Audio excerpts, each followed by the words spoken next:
의병방송 신백훈방송 앵커 박희선입니다. 국회의원회관 대회의실에는 매우 중요한 대한민국 정상화 플랜 컨퍼런스가 열렸습니다. 애국지식인 34명이 국정의 문제점과 대책을 내놓았습니다. 호학대신의 TV만 시청하는 국민이면 나라 망합니다.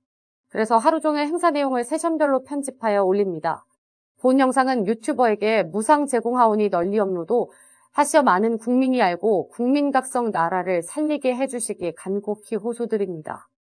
방금 소개받은 건국대학교 경제통상학과 김원식입니다. 저희 복지재정건강보험팀은 옥동석 교수님, 그리고 김용화 교수님, 그리고 저 김원식, 그리고 박은철 연세대학교 교수님 이렇게 네 분 역할을 분담해서 연구를 했고요. 그 다음에 상당 부분 저희 연구팀은 일정 부분 공감대를 가지고 그동안에 토론 등을 통해서 만들어진 자료라는 말씀을 드리고 싶고요. 그리고 각 발제해 주신 분들의 의견을 주로 담은 내용이고, 또 상대적으로 서로 이 부분은 서로 또 연계된 부분들이 있기 때문에 저 나름대로의 소견과 함께 제가 발제를 하도록 그렇게 하겠습니다. 그리고 이 들어와 있는 내용은 상당 부분 또 같이 논의된 부분도 있기 때문에 필진의 의견을 반영하는데 그렇게 큰 문제는 없지 않겠나 생각이 들고요. 그리고 제가 발제를 마치면 여러분들의 또 기타 넘는 의견도 함께 주시면 최종 보고서에 반영하도록 그렇게 하겠습니다. 순차적으로 먼저 옥동석 교수님의 현재 세대와 미래 세대 간 형평성 차원의 지속 가능한 재정 정책 수립에 관련된 문제들을 먼저 말씀드리도록 하겠습니다. 사실 이 재정에 관련돼서는 가장 큰 문제는 현재 이 정부에서 드러난 재정 적자와 그다음에 그로 인해서 쌓일 수밖에 없는 국가 부채의 문제라고 말씀드릴 수가 있습니다. 그래서 가장 좋은 방법이라는 것은 소위 양입 제출에서 먼저 들어온 세입에 기준해서 를 결정을 해줘야 되는데, 이 정부는 양출 제입으로 해서 먼저 쓰고 그 다음에 나머지는 다 세금으로 걷어들이겠다 하는 것이 이 정부의 하나의 정책 방향이라고 보고요. 그러다 보니까 이제 보유세, 부동산 보유세라든지 혹은 종합부동산세를 통해서 세금이 너무 많이 거치다 보니까 이 세입이 또 더 늘어나게 된 거죠. 그래서 그 돈도 좀 저축을 했으면 실제로 재정 적자를 줄이는데 썼으면 좋겠는데 그 돈마저도 더 쓰겠다고 하는 것이 이 정부의 문제라고 저는 보고 있습니다. 그래서 실질적으로는 이 정부 들어서 국가 부채 문제를 해결할 수 있는 그러한 대안은 거의 토지는 없어졌다 이렇게 보고 있고요. 또 다른 문제는 이제 정부 지출이라는 것은 항상 의무적 지출과 재량적 지출이라는 개념들이 있는데, 의무 지출이라는 것은 국회에서 법으로 제정한 지출입니다. 그래서 절대 줄일 수가 없죠. 근데 이 정부 들어서 많은 의무 지출의 규모가 늘어났습니다. 거의 50% 이상 늘어남에 따라서 실제로 이러한 지출 성향은 지속적으로 증가할 수밖에 없고요. 더 많은 의무 지출이 기다리고 있다 이렇게 말씀드릴 수 있겠습니다. 그래서 향후 국가 부채 문제는 대단히 심각한 후세대의 부담으로 갈 가능성이 많고요. 이미 IMF에서도 이미 우리나라 국가 부채가 상당히 심각한 수준이다. 또 국제 신용평가사들에서는 이러한 부채가 당신들 나라의 신용 등급을 낮출 것이기 때문에 조심해야 된다는 말이 있음에도 불구하고 이재명 민정 후보는 아직까지도 우리나라가 OECD 국가 중에서 가장 낮은 수준의 국가 부채를 가지고 있다, 더 써도 된다라는 궤변에 가까운 그러한 논지로서 기본소득이라든지 혹은 다른 형태의 기본 시리즈를 정리하고 있는 것이 사실입니다. 그래서 옥동석 교수님의 논지는 단적으로 말씀드리면은 이러한 지출을 억제할 수 있는 방안으로서 정치 중립적인 민간합동위원회를 구성하자, 204페이지 되겠습니다. 그런 말씀을 하고 있고요.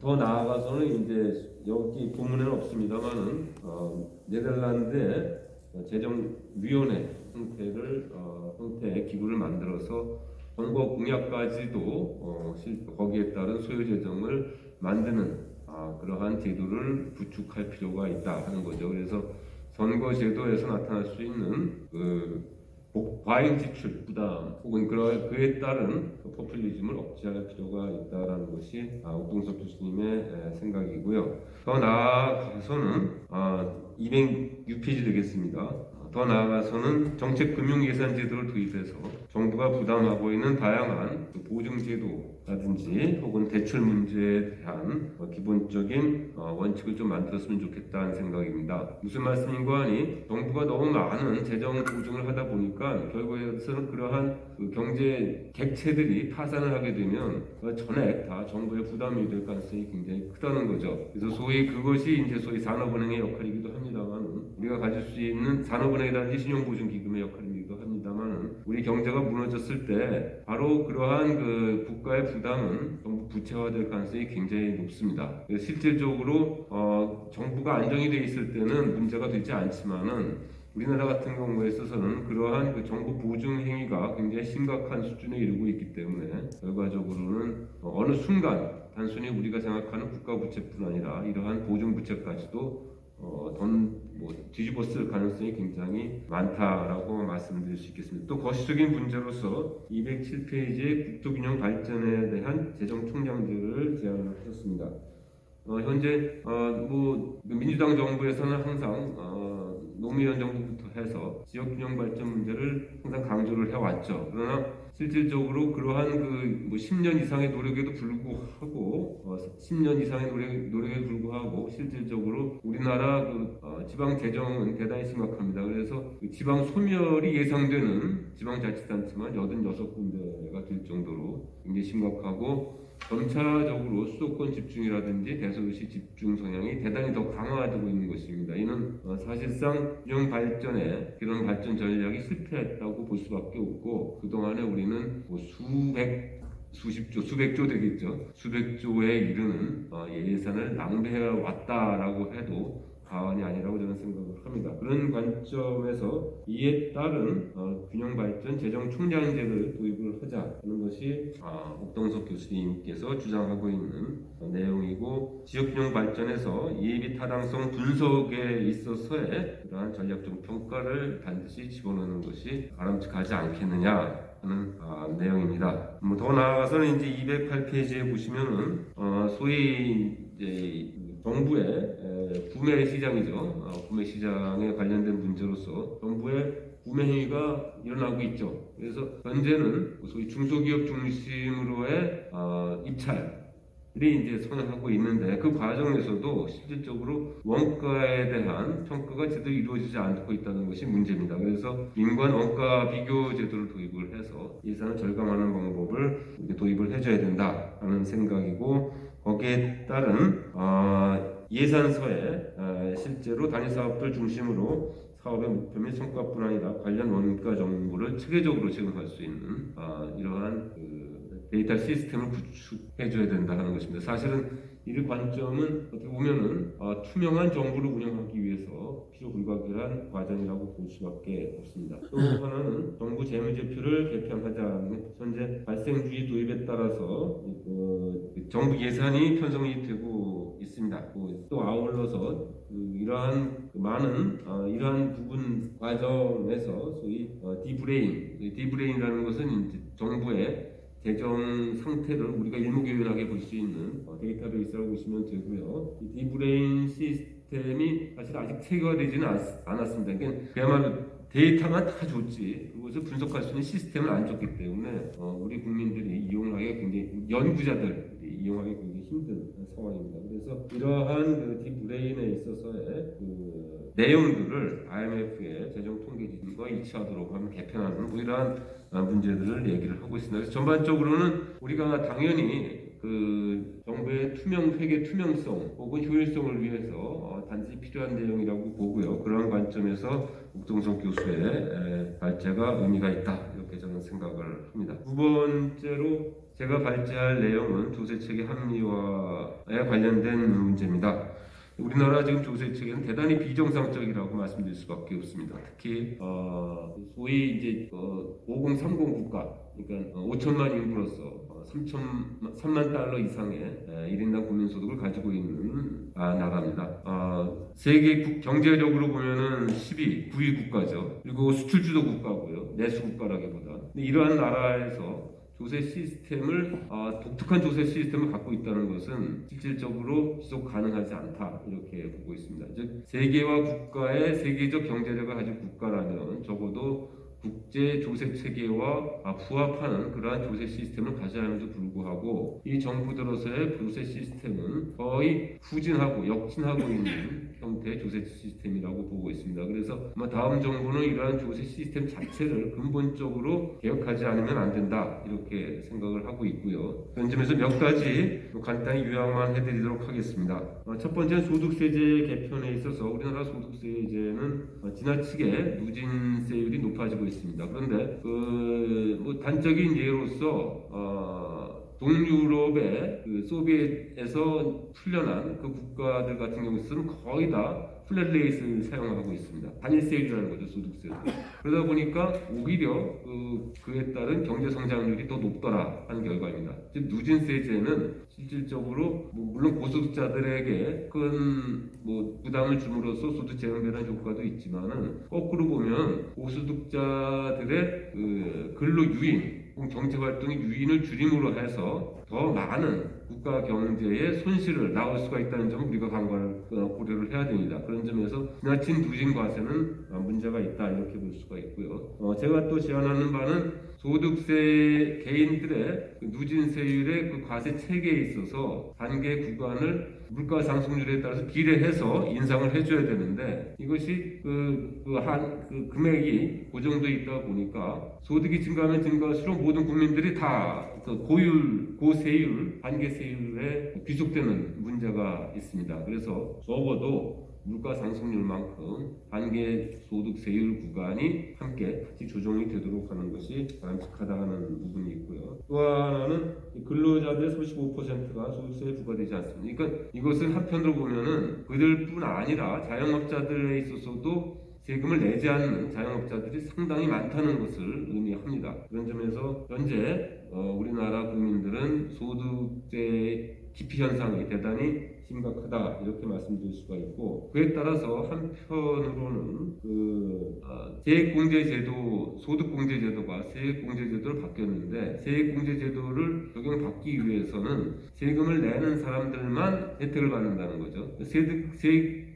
세금을 내지 않는 사람들은 세액공제를 받을 수가 없습니다. 그러니까 조세를 환급을 안 해준다는 거죠. 그래서 저는 세금을 내지 않는 사람들에게도 세액공제를 환급을 해주도록 해서 이들이 사회경제적 활동에 유익한 활동을 할 때에는 세제 혜택을 주는 방향의 제도 개혁이 필요하다. 그래서 이제 네거티브 인컴 텍스의 개념이라고 보시면 되겠습니다. 반드시 도입돼야 될 거라고 보고요. 또한 이러한 세액공제 혜택을 받기 위해서는 반드시 소득신고를 해야 됩니다. 의무화하는 거죠. 세금을 안 내더라도 그렇게 함으로써 국민들의 조세 의식을 개선할 필요가 있다 이렇게 생각을 하고요. 법인세제 및 부가가치세 개편 212페이지에 있어서는 법인세제는 우리나라는 누진세제입니다. 소득 금액이 많으면 이제 더 많은 세율을 부과하는데 이것은 반드시 단일세율로 바꿔줘야 된다.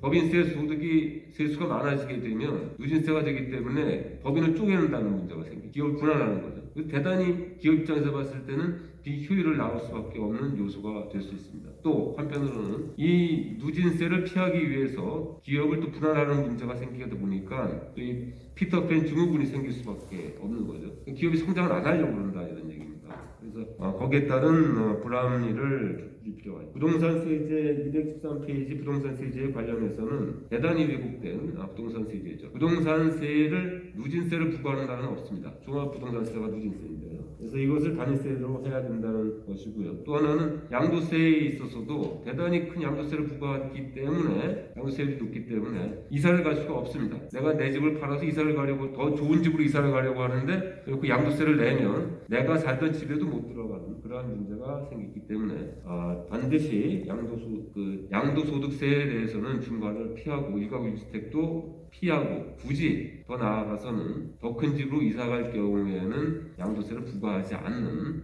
그러한 조치가 필요하다고 보고요. 보유세 입장에 있어서도 실제로 미실현 소득에 대해서 과세하는 것이고 실제로 보유세를 내기 위해서는 내가 번 소득, 생활비에서 세금을 내야 되는 일종의 벌칙금이죠. 보유 벌칙금이라고 저는 보고 있는데요. 그래서 이 주거복지의 개선을 위해서라도 반드시 미실현 소득에 대해서는 과세를 하지 않는 정책이 필요하다 이렇게 말씀드릴 수 있겠습니다.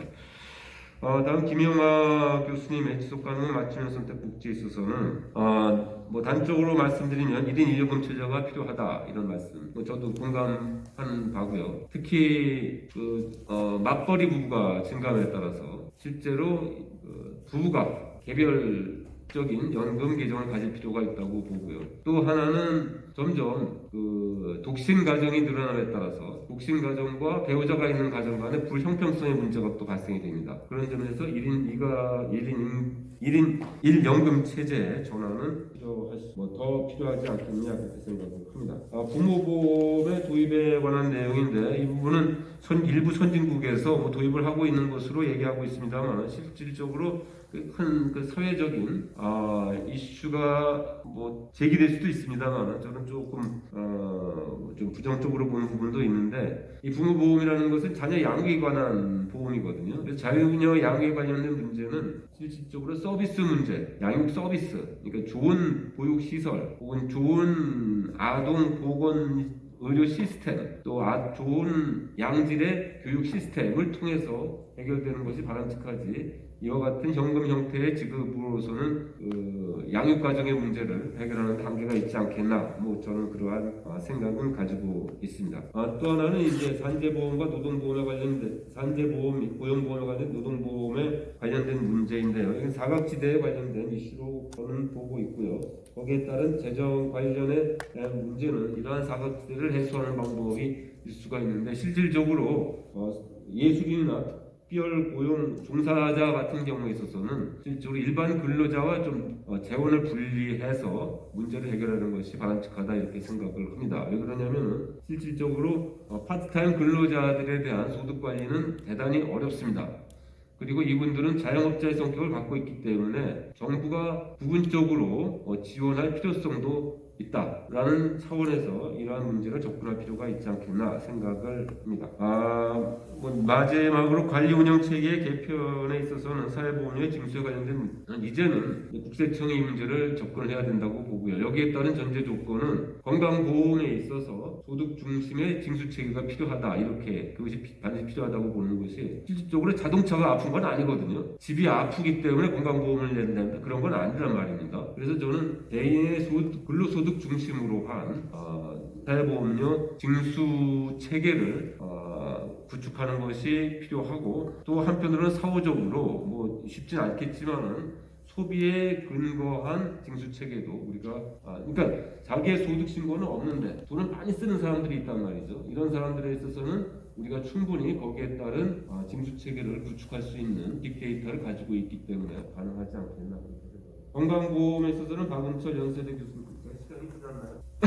보건 시스템에 있어서는 간단히 드리도록 하겠습니다. 건강 227페이지에 건강수명과 기대연령의 격차 축소에 필요하다. 그래서 마이크로한 이슈로서 국민건강 자기결정 디지털 국민건강 수첩을 도입한다든지 건강환경제도를 도입하자, 구축하자 이런 거. 그리고 자살 예방의 경주, 자살 예방을 하는 심각한 문제죠.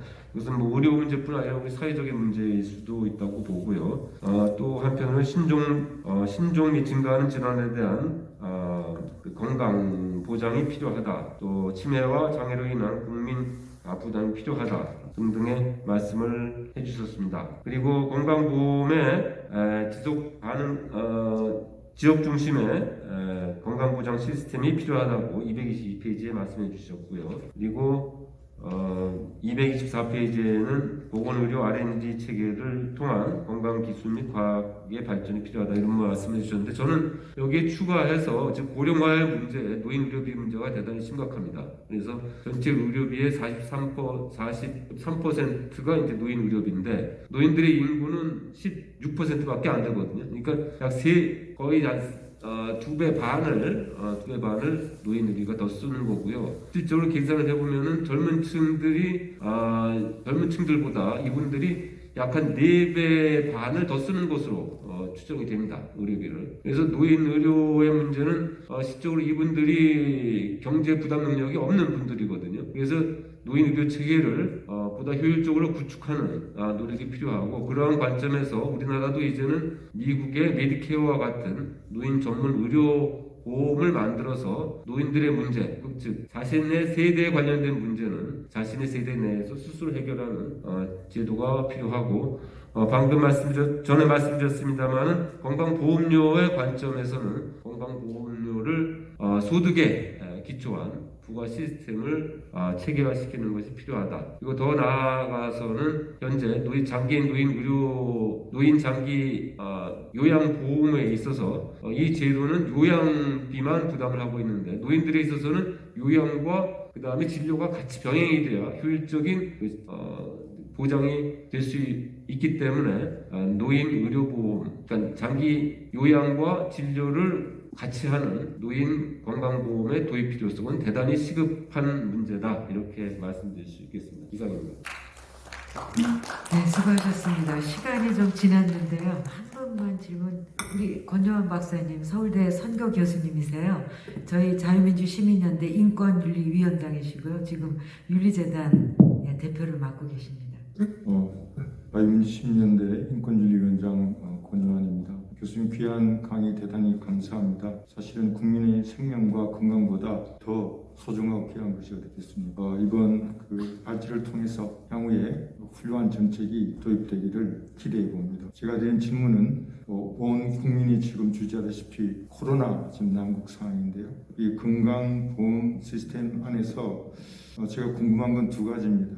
지금 이 코로나 팬데믹에 대응하는 지금 우리나라 방역 시스템에 소요되는 비용들이 현재 어느 정도인지, 또 앞으로 어느 정도 추산이 되는지, 그것이 과연 우리 건강보험이나 국가 시스템으로 커버가 가능한 건지 이런 걸 좀 질문을 드리겠습니다. 감사합니다.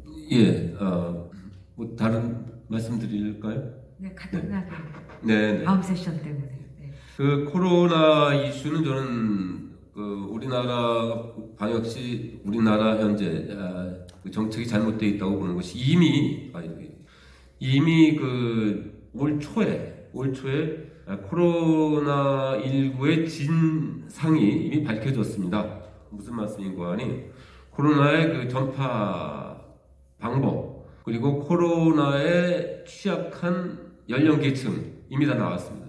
실제로 65세 이하는 혹은 50세 이하는 거의 사망 케이스가 거의 없습니다. 그리고 마스크만 쓰면 오히려 마스크만 쓰면 뭐 거의 전염되지 않는다는 것도 이미 밝혀진 사실입니다. 따라서 실질적으로 백신 문제만 제대로 해결됐다면 이 록다운 없이 이미 우리는 정상적인 생활을 할 수 있는 그러한 상황에도 불구하고 뭐 정부의 방역 능력의 한계라든지 혹은 진료에 관련된 시설에 관련된 문제를 빙자해서 지금 록다운 상태에 있는 것이라고 저는 보고 있고요.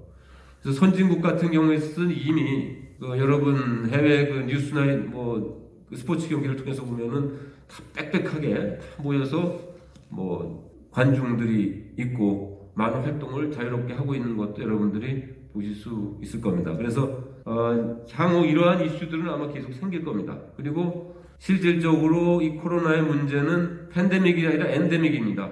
상토병이라고 봐줘야 됩니다. 따라서 지금 우리가 겪고 있는 이 경제적 손실에 관련된 문제는 대단히 클 수밖에 없고요.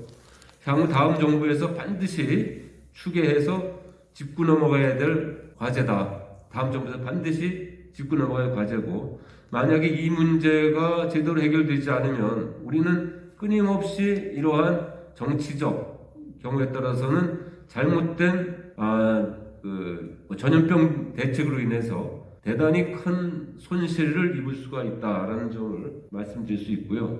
그런 관점에서 더 이상 이제는 정상화로 가는 경제 활성화로 가는 첫 단계를 시작을 해야 된다, 이것이 제 생각입니다. 감사합니다. 네. 우리 김현식 교수님께서 조세, 재정, 복지, 건보, 의료까지 다 발표해 주신 큰 박수로 감사의 박수 드리겠습니다. 교수님 수고하셨습니다. 세목을 하셨습니다.